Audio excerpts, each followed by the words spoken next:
There you go. In 1979, Dick Vitale had just been fired by the NBA's Detroit Pistons and was looking for a college job when ESPN called. ESPN? What the hell is ESPN? Sounds like a disease. I never heard of it. Never heard of it. So I'm not interested. I said, because I really want to get back where I belong, college coaching. He resisted, but ESPN persisted. 44 years later, Vitale has worked more than 1,000 games. He's been inducted into 14 Hall of Fames, written 14 books, and appeared in dozens of movies, commercials, and video games. He's loved by millions, but few know the extent of his recent health struggles. It's been tough. It's been a tough year, but I've had so much support, the love I've received from so many fans, the prayers, my family, my wife's such a caregiver, and my daughters really got me through some tough times. It all began in late 2021 with multiple surgeries for melanoma.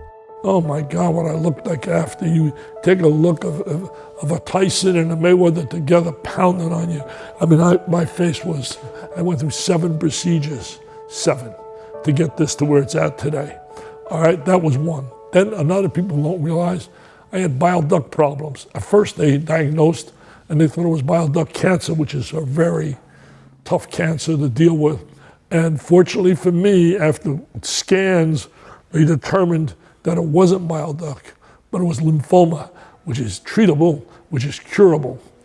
I never thought that I would be jubilant hearing I have lymphoma, but I did. He didn't have bile duct cancer, but he did have bile duct blockage, which required several surgeries, all while undergoing chemotherapy for lymphoma, his second cancer diagnosis in less than 6 months.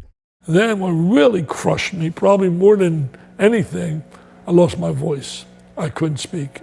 He had a growth on his vocal cords that could become cancerous if left untreated. In between bile duct surgeries and multiple rounds of chemotherapy, he had 2 surgeries on his vocal cords and was unable to speak a word for 4 months. It was great for my wife. She loved it every moment. She finally got a chance to speak. As his throat was healing, doctors ordered a comprehensive set of scans looking for any signs of cancer. They go through your entire body, and they came out and they said, Dick, you're cancer-free. And I burst out in tears, to be honest with you, because it's been tough. While still healing, Vitale was honored with the Jimmy V Award for Perseverance at the 2022 ESPYs. The award is named for the late Jim Valvano, Vitale's friend and former broadcast partner at ESPN. It was Vitale who helped Valvano to the stage at the very first ESPYs, where he delivered his famous "Don't give up, don't ever give up" speech. It was Valvano's words and those of his own mother that gave Vitale the strength to endure. Never ever, she said to me, never ever believe in can't. Don't allow can't to be part of your life. Simple advice, simple. I've applied that everything. I've heard her words while I was laying in a bed doing chemo, depressed at night. Heard my mom's words and heard Jimmy V's words. Don't give up, don't ever give up. I heard those words over and over, giving me that impetus to want to get better. You know, I get very emotional because it was a tough 8 months, man. Doing that chemo, I'm sorry you got me so emotional today, man.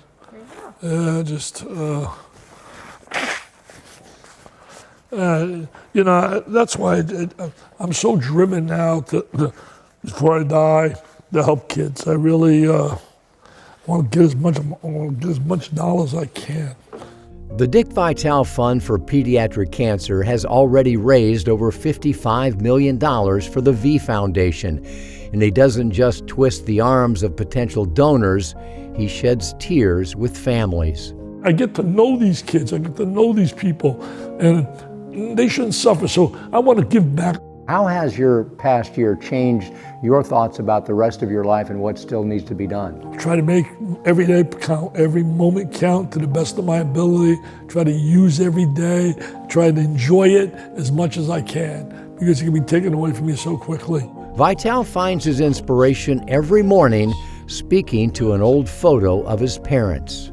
I'm sitting on their lap. I'm about 4 years old, 4 years old, and I thank them so much. I thank them for giving me the greatest gift anybody could ever receive, and that's the gift of love. I had so much love as a child. I grew up with a mom and dad that were uneducated. My parents maybe had a, 5th, 6th grade education, but they had a doctorate of love. Now in his mid-80s, Vitale is more aware than ever that the clock is ticking and every day is not just a blessing to be grateful for, but an opportunity to make a difference in the lives of others. And he's not about to waste it. I can simply tell you this, man, as I live my life, I'm growing bolder, baby.